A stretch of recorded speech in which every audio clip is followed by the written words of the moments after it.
Gracias, Jesús. Gracias, Señor. Me gustaría, antes de comenzar con la palabra, con la enseñanza, comentarles que este fin de semana tenemos un evento especial. Vamos a tener nuestras reuniones normales, martes de oración, jueves reunión general, y el viernes vamos a tener la visita especial de nuestro pastor Federico Alcaraz, junto con un pastor y psicólogo, ¿sí? Y van a estar ellos ministrando una palabra de Dios, ¿no? Para nuestros corazones, comenzando el viernes en la noche, ¿no? Van a ser 4 días seguidos. El jueves, una reunión general como todos los jueves. El viernes, con este pastor invitado, él ha escrito un libro. Es un pastor que está ayudando mucho allí en la iglesia de Domínico, en Avellaneda, en Buenos Aires. Y han decidido venir a bendecirnos con una palabra de Dios.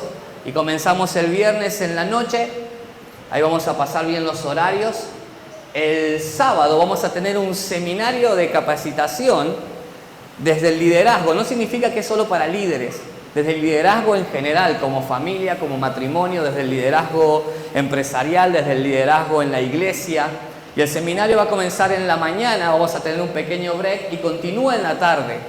Todos los interesados les voy a pedir que me escriban a mí, a mi esposa, o que entren en las redes sociales, Casa de Dios MBI San Luis, y ahí vamos a estar poniendo y compartiendo los folletos, los flyers, las imágenes, para este viernes, donde vamos a estar todo el día compartiendo un seminario de capacitación, amén, con este pastor y psicólogo que nos va a acompañar. Y el domingo vamos a tener una sola reunión en la noche, amén. A las 20 horas vamos a tener nuestra reunión el próximo domingo.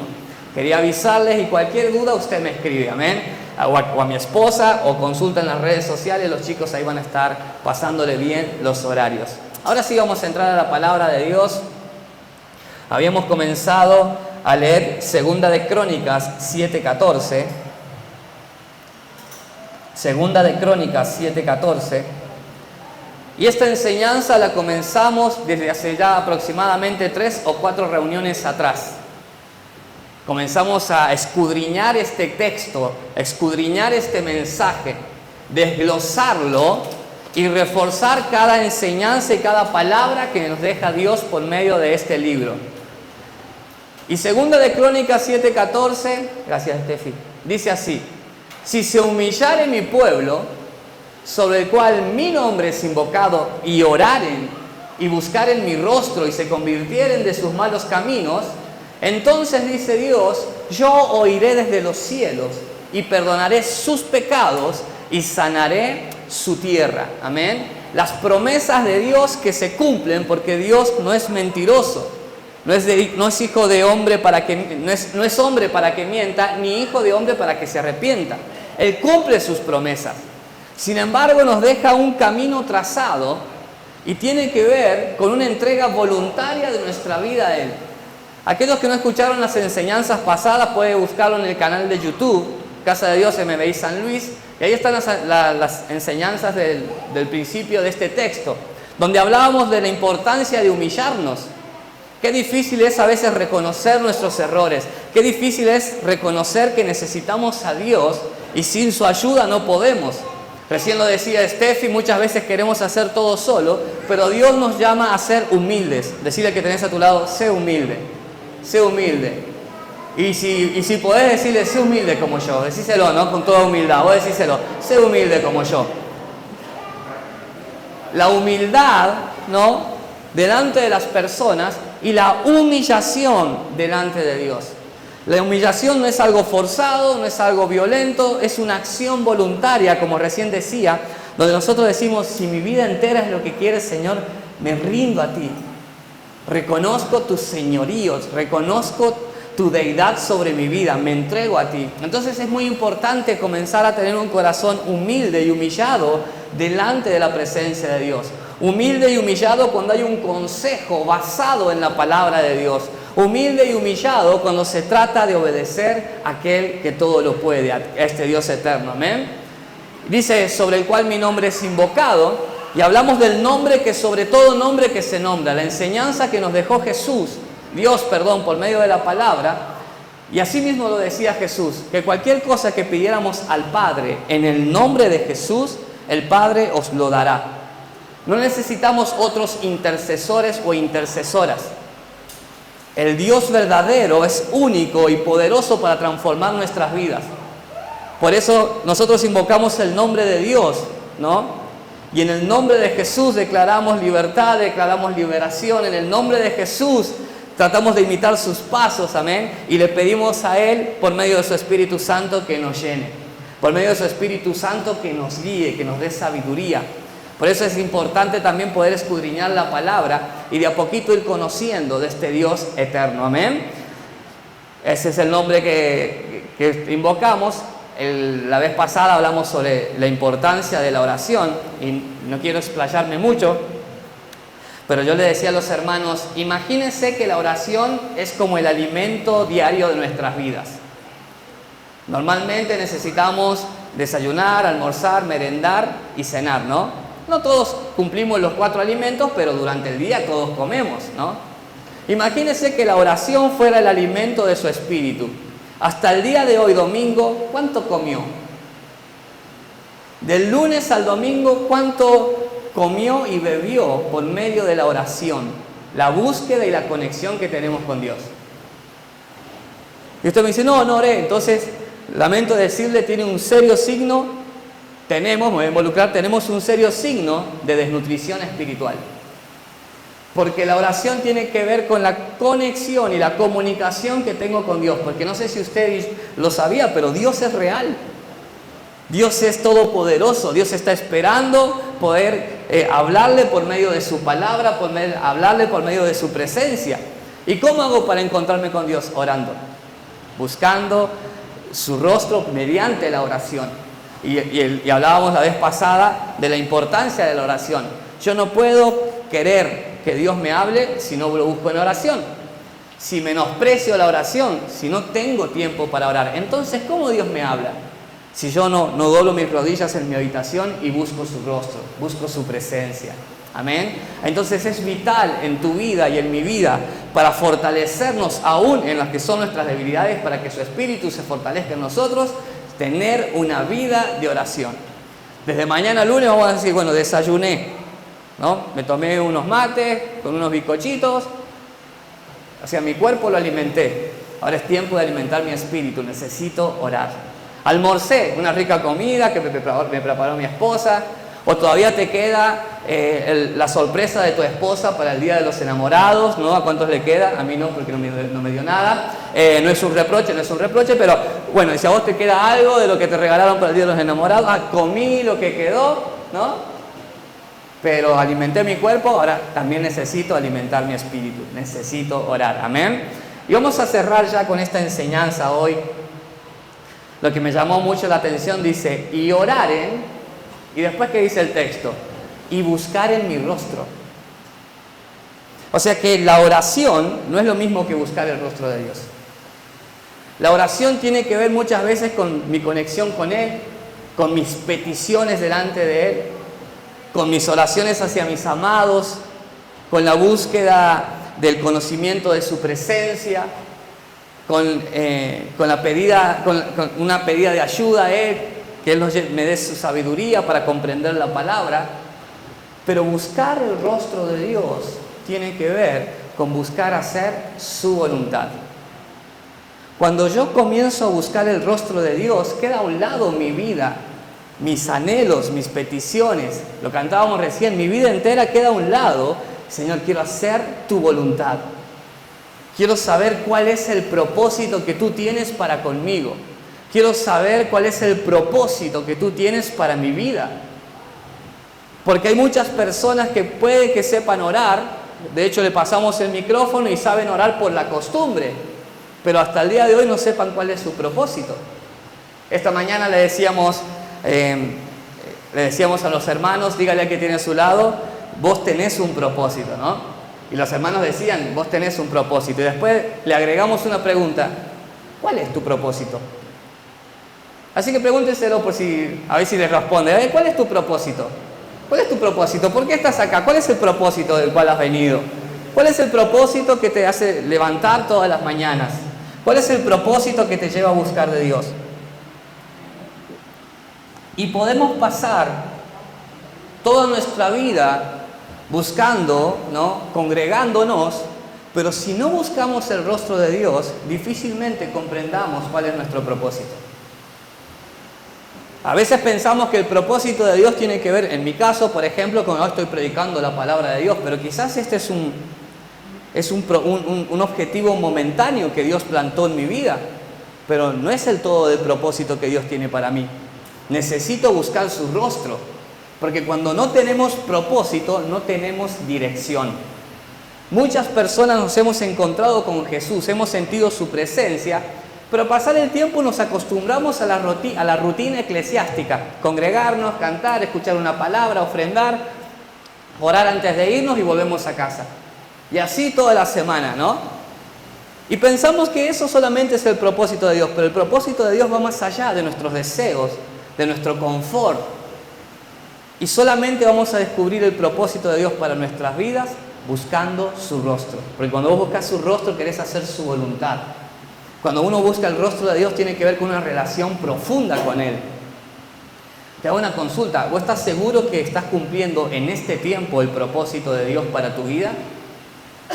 Si alguien te preguntara: ¿cómo estás tan seguro que este es el propósito de Dios que tiene para vos? ¿Cuántos pudiéramos decir: y porque diariamente tengo una conexión con el Espíritu Santo, yo busco su rostro, Él me habla, Él me direcciona, Él me guía, y por eso estoy convencido que estoy haciendo aquello para lo cual fui creado? Porque no todos son pastores, no todos son salmistas, cantantes, músicos, no todos van a ser profetas. La iglesia de Cristo es muy amplia. Hay muchas maneras de servir al propósito que Dios estableció para nosotros, y no tiene que ver con un micrófono. Por eso usted tiene un propósito específico de parte de Dios. Lo encontramos buscando el rostro de Dios. Entonces, buscar el rostro de Dios nos da propósito, y el primer punto que puse, buscar el rostro de Dios, nos da dirección. ¿Cuál es la dirección que Dios dictó para tu vida en este año? ¿Cuál es la dirección que Dios dictó para nuestras vidas con mi esposa en este año? Porque muchas veces nos acostumbramos a, bueno, Dios me cuida, Dios me guía, Dios me guarda, pero Dios también quiere decirnos: Ezequiel, búscame el rostro para que sepa guiarte hacia dónde tenés que ir en este tiempo. Entonces las oraciones nos ayudan a tener esa comunión con Dios, y cada vez que orás más, cada vez que tenés más esa relación con el Espíritu Santo, ya comenzás a buscar su rostro, su presencia, su voluntad. Mire lo que dice el libro de Santiago, capítulo 4, de versículo 3 al 7. Santiago 4, versículo 3 al 7. Esto es mucho de lo que el común de la gente que desconoce la palabra de Dios hace diariamente. Pedid y no recibís. ¿Por qué? Porque pedís mal, para gastar en vuestros deleites. El que sigue: oh almas adúlteras, ¿no sabéis que la amistad del mundo es enemistad contra Dios? Cualquiera pues que quiera ser amigo del mundo se constituye enemigo de Dios. Esto es el Nuevo Testamento, tiempo de gracia. El que sigue: ¿o pensáis que la Escritura dice en vano, el Espíritu que Él ha hecho morar en nosotros nos anhela celosamente? Dios te anhela con tanto amor. Dios ha hecho todo para alcanzarnos, pero como hablábamos en enseñanzas anteriores, necesitamos tomar una decisión. La gente que no conoce la Escritura piensa que todo lo que le pide a Dios, Dios se lo tiene que dar porque Dios es bueno, ¿no? Y es cierto, uno de los atributos de Dios es su bondad, pero hay otros atributos de la presencia de Dios: su justicia, ¿no? Su justicia con respecto a la enseñanza que nos dejó en su ley, en su palabra, ¿no? La entrega que hubo a través de Jesús. Entonces, yo sé que Dios es bueno, pero no porque Dios sea bueno es mi cadete. Ay, Señor, ayúdame con esto, dame trabajo, restaurar mi matrimonio, restaurar mi vida. ¿Por qué lo tendría que hacer Dios? ¿Para qué quisiera yo que Dios restaurara mi matrimonio? Si muchas veces la probabilidad de que mi matrimonio vaya mal tiene que ver con las decisiones personales de mi esposa y mía. No es que se manifestó en persona Satanás y nos dividió con una especie de hechizo oculto y nos cambió la cabeza y algo aconteció y me hicieron un trabajo. No, fueron mis decisiones las que muchas veces quizás me llevaron a tener un mal momento matrimonial. Entonces yo pido algo que realmente anhelo en el momento: Señor, restaura mi matrimonio. Pero ¿para qué quieres que restaure el matrimonio si no estás dispuesto a ser transformado? Si no estás dispuesto a comprender que restaurar tu matrimonio tiene que ver con un cambio en tu vida, Ezequiel. Tiene que ver con un cambio en tu corazón y no me querés dar tu corazón. Buscas para tu deleite, para no sentir la culpa de que hiciste las cosas mal y querés que las cosas ahora funcionen bien. Señor, dame un trabajo, el que lo perdí, me costó mucho conseguirlo, y quizás el propósito de Dios es otro, ¿no? No dejarte sin trabajo, por supuesto, porque el que no trabaja, que no coma. Pero muchas veces Dios nos va guiando en un camino donde tenemos que tomar decisiones que van más allá de nuestros deleites. Y pedimos a Dios para lo que nosotros nos hace bien. Y puedo darte ejemplo de personas que fueron en su momento bendecidas, restauradas de parte de Dios por su misericordia, y después se olvidaron de Dios. En la Biblia hay muchos de ellos, y en la actualidad también. Venimos a la iglesia y de vez en cuando, si estamos con todo el ánimo, le servimos, le seguimos, oramos, leemos la Escritura, pero de vez en cuando, me pinta la noche, me pinta la fiesta, me pinta una canita al aire, decíamos los viejos, ¿no? Me pinta fumarme un porrito, me pinta tomar un poquito. La amistad con el mundo es enemistad con Dios. Pero después creo que el Señor, ayúdame, pero bueno, tomó una decisión, no seguís a Cristo, no lo haces. Y tiene que ver con buscar su rostro. Tiene que ver con que ya no pido, Señor, cámbiame esto, sino, Señor, me rindo a ti, transformame, rompeme, dame de tu presencia para poder agradarte. Y ya no busco ya los deleites en este mundo, rompo con los círculos que yo sé que me arrastran a hacer lo que a Dios no le agrada. Pero por eso a veces pedimos y no recibimos, y muchas veces nos ofendemos con Dios. Pero la pregunta es, ¿te distanciaste del mundo que te rodea? ¿Y a qué me refiero con el mundo para los que quizás hace poco se congregan? La amistad con el mundo tiene que ver con todos aquellos placeres y deleites pasajeros, efímeros, que muchas veces, y la mayoría de las veces, no te llevan a ningún lado. Entonces es necesario tomar esa decisión. Señor, ayúdame en esto. Y yo decía en esta mañana, ¿cuántas veces quizás le he dicho, Señor, ayúdame en tal situación? Y yo hablo de mí, ¿no? Yo me imagino a Dios, ¿y por qué tendría que ayudarte a vos, Ezequiel, y no al resto de la gente que también me pide ayuda? ¿Cuál es la diferencia? O sea, ¿qué has hecho vos de, espectacular, Ezequiel, como, no, que el Ezequielito no se me enoje, que el Ezequielito no se me vaya de la iglesia, que el Ezequielito no se me ofenda? No, está bien, Ezequielito, te voy a ayudar. No, Él es el Señor. Yo lo necesito a Él, yo necesito comprender que tengo que entregarle mi vida. Yo necesito buscar el rostro de Dios. ¿Cuántos dicen amén a eso? Dios no tiene obligación alguna de ayudarme, pero es tan grande su amor, tan grande su bondad y su misericordia, que Él tuvo esa misericordia con mi vida, me rescató, me perdonó, como lo ha hecho con usted, como lo leíamos recién. Cuando yo me vuelvo a Él, si me humillo, si busco su rostro, dice, Él perdonará mis pecados y sanará la tierra, que después vamos a hablar bien de lo que significa. Pero necesitamos comprender, iglesia, que Dios no es nuestro cadete. Dios no es, me la mandé, vuelvo a Dios. No funciona así. Y a veces pedimos y no recibimos, pero no porque Dios sea malo, sino porque pedimos mal. Pedimos para nuestros deleites, pedimos para alivianar culpas y no dejamos que Dios transforme nuestro corazón. Amén. Tenemos ejemplos que también están en la Escritura. El propósito es independiente al placer de la carne o al éxito humano. Muchas veces confundimos los propósitos de Dios. Por ejemplo, me está yendo re bien, tengo un lindo laburo, no me falta el dinero, compro lo que quiero, tengo lo que quiero, sin tirar manteca al techo, voy a la iglesia y ya pensamos que eso tiene que ver con el propósito de Dios. Pero el propósito de Dios no tiene que ver con mi placer o mi confort. Estar en el propósito de Dios muchas veces también va a significar sacrificio, esfuerzo, entrega, constancia, responsabilidad con su reino, responsabilidad con lo que Él pide de mí. Y es ahí donde muchas veces caemos en el error. Y cité 2 ejemplos en esta mañana. Imagínense el propósito que tenía Dios en el Antiguo Testamento con el pueblo de Israel, cuando estaba cautivo, ¿no?, por Egipto. Lo libera, ¿no?, con su poderosa mano de la esclavitud, y los lleva ¿a dónde? A la tierra prometida. ¿Cuál era el propósito del pueblo de Israel? Llegar a la tierra prometida. Ahora, es hermoso esto. Vas con el objetivo, yo tengo que llegar a la tierra prometida. Ahí es una tierra próspera, una tierra llena de bendición, una tierra de paz. Ahí va a crecer nuestra nación, ¿no? Era una linda promesa, era un lindo propósito. Y en el Nuevo Testamento, el propósito de Jesús. ¿Cuál era el propósito de Jesús en la tierra? Morir de la manera más cruel en la cruz del Calvario.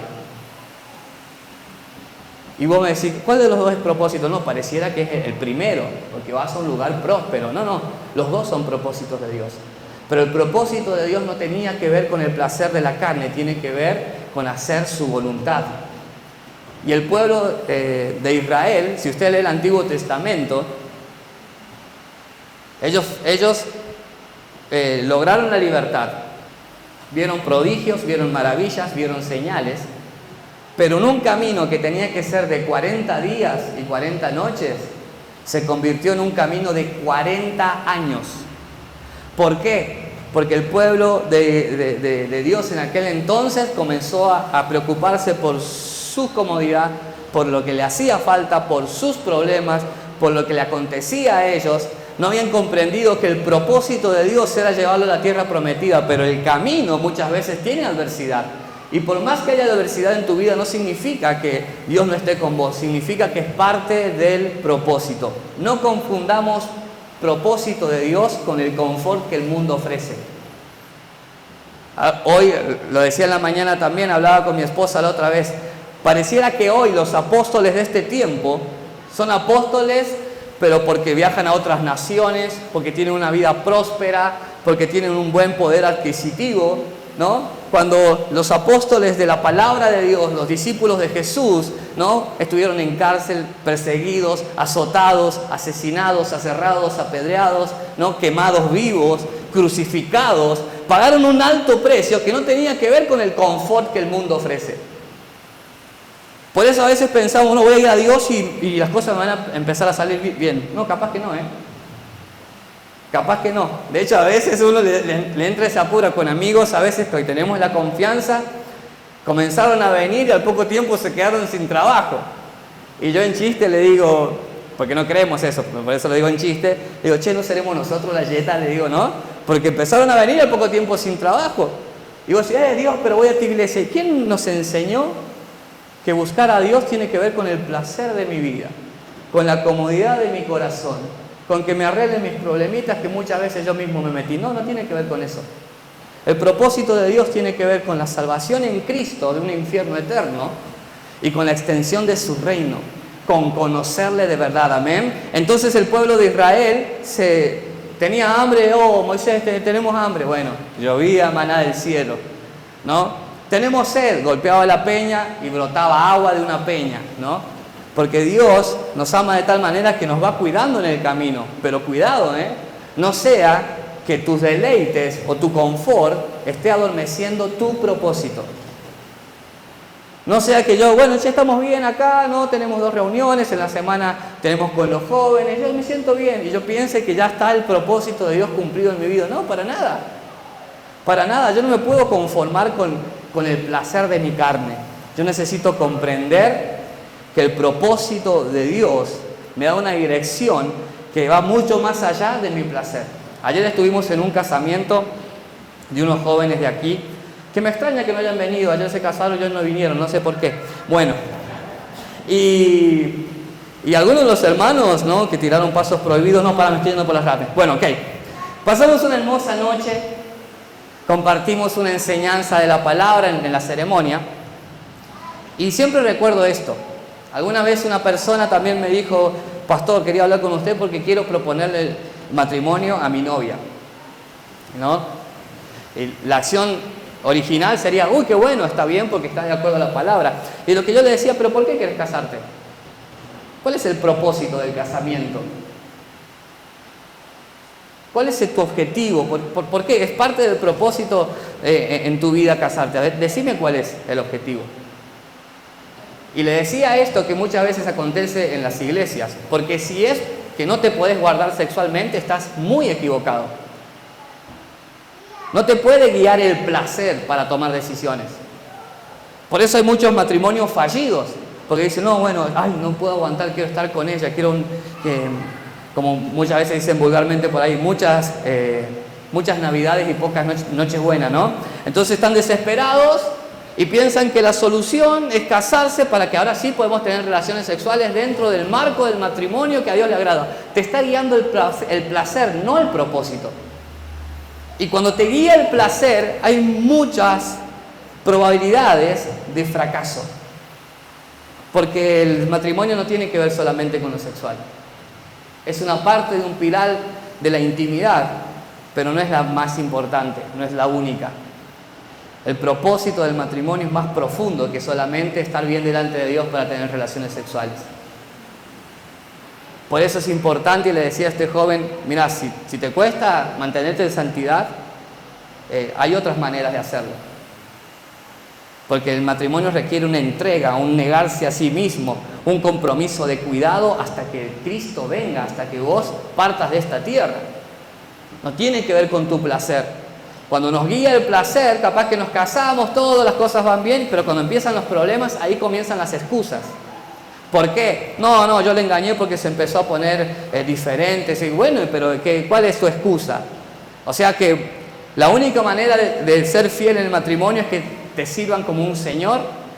La única manera que seas fiel en el matrimonio es que te sirvan como una princesa, una reina. Es la única manera que vos vas a corresponder a la persona que hiciste un pacto eterno. Te está guiando el placer.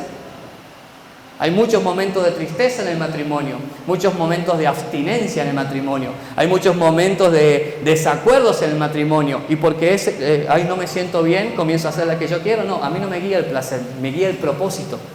Y el matrimonio es idea de Dios. ¿Cuántos dicen amén a eso? Entonces, esta es una manera en la que nosotros aprendemos a que a mí no me guía el placer y que ella me complace en todo lo que hago. No, a veces no me complace en todo lo que yo quiero. Pero mi propósito delante de Dios en este matrimonio es cuidar de ella, cuidar de mi hijo, cuidar de mi familia, construir una familia en base a la palabra de Dios. Amén. Entonces no nos dejemos guiar por el placer. Lo mismo acontece en la iglesia, ¿no? No, yo quiero estar, pero tengo una voz impresionante. Quiero estar solamente en la alabanza porque no. Bueno, o sea, vos querés servir a Dios desde tu placer y eso está mal. Eso está mal, a Dios se le sirve por quien es Él. Y muchas veces no tiene que ver con lo que a mí me gusta y lo que yo sé. Tiene que ver con lo que representa mi adoración a Dios. Limpiando los baños, limpiando la iglesia, visitando a los hermanos, orando por los hermanos, ¿no? Ayudando a aquellos que necesitan. Muchas veces pensamos que servimos a Dios cuando estamos en el lugar que a nosotros nos gusta. No, solamente estamos haciendo algo que nos place hacer. Ahora, seguir a Cristo va más allá del placer. El propósito no está ligado al placer o al éxito humano, es independiente. El propósito de Dios, el propósito en el matrimonio, el propósito en una empresa, el propósito en una facultad, el propósito donde vos te muevas, te vas a dar cuenta que tiene que ver con el sacrificio, la entrega, la responsabilidad, el negarte tiempo de descanso para estudiar, el negarte tiempo con tu familia para laburar, el negarte tiempo de placer para hacer lo que es correcto. No nos guía el placer, nos guía el propósito. Amén. Por eso esta es la importancia de buscar el rostro de Dios. El pueblo de Israel le dijo a Moisés, Moisés, anda vos a buscar el rostro de Dios. No sea que nosotros perezcamos delante de su presencia.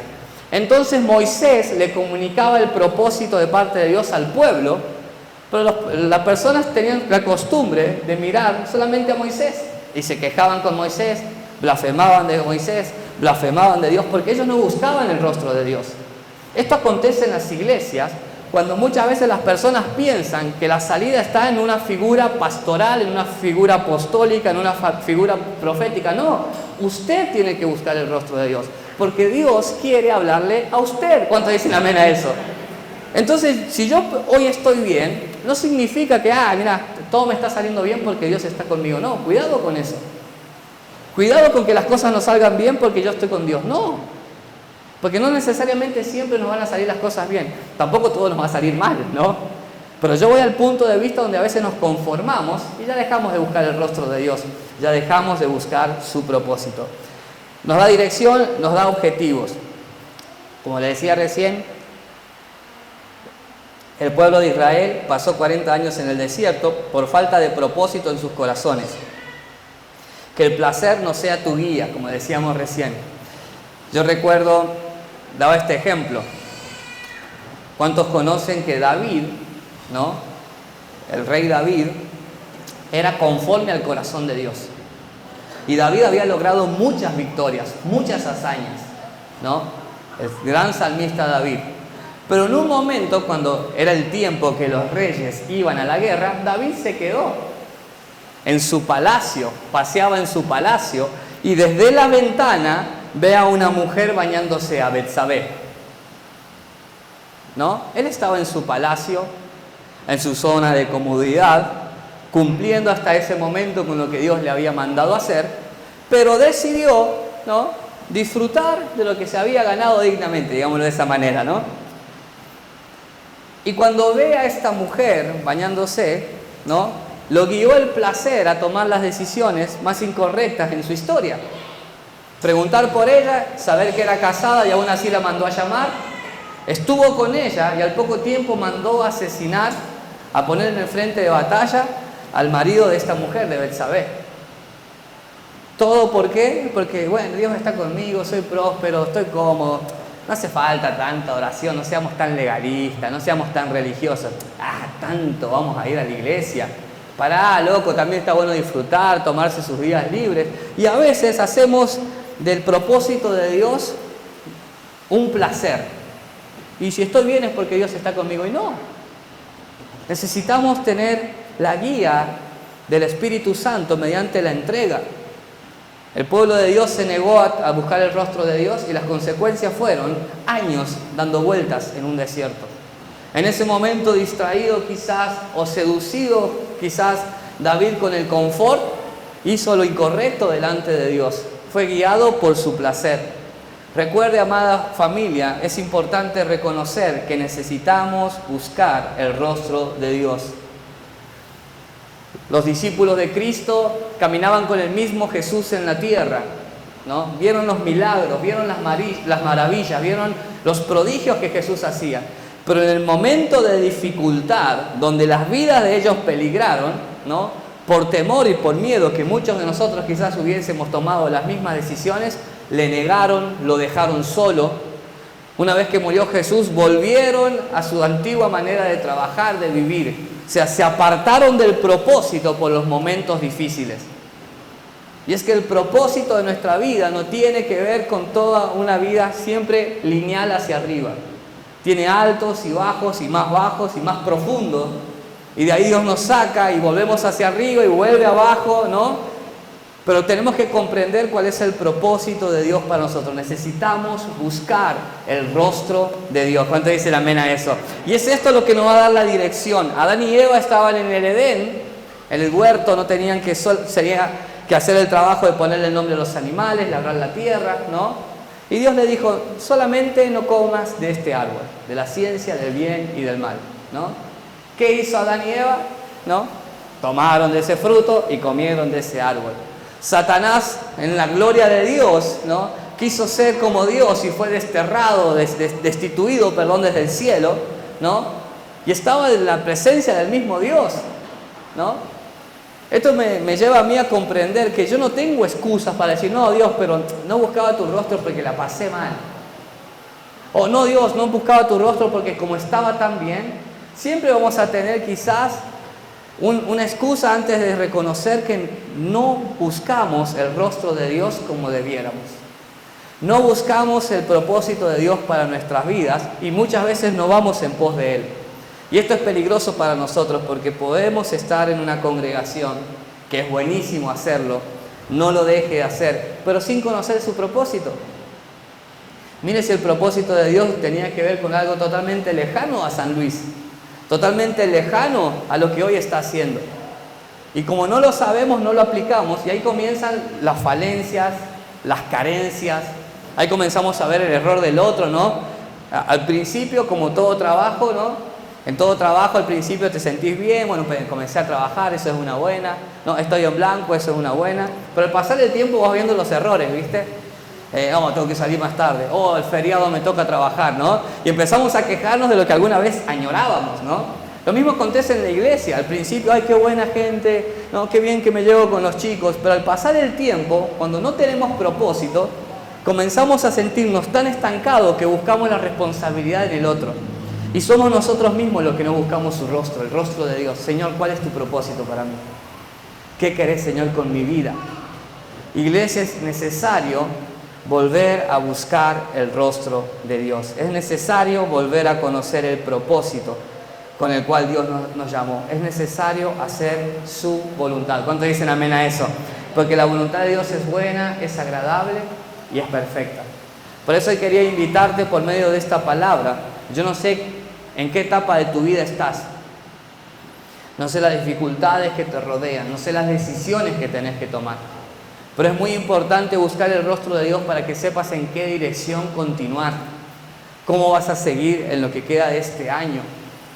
Cómo vas a seguir a lo largo de tus días, desde mañana lunes en adelante, ¿no? Y para eso necesitamos tener momentos con el Espíritu Santo. Ya lo decía la otra vez, hace tiempo atrás, hay un momento en el cual yo hablo con mi esposa y digo, tenemos que dejar de jugar a los evangélicos y tomarnos en serio el buscar el rostro de Dios. No pasa nada. No, sí, pasa algo. No estás escuchando su voz, te estás alejando de la fuente, no estás viendo su rostro, no sabes cuál es la voluntad de Dios para tu vida. Y a veces vuelvo a decir que no nos engañen los ministerios. No, bueno, pero yo fui llamado a predicar. ¿Quién te dijo eso? La multiforme gracia de Dios te puede usar o para predicar o para limpiar un baño, pero solo Dios sabe dónde te va a poner. Vos, Ezequiel, encargate de buscar su rostro y querer hacer su voluntad. ¿Cuántos dicen amén a eso? Le invito a que se ponga de pie, vamos a orar. Me faltaron algunas cositas, pero las dije en la mañana.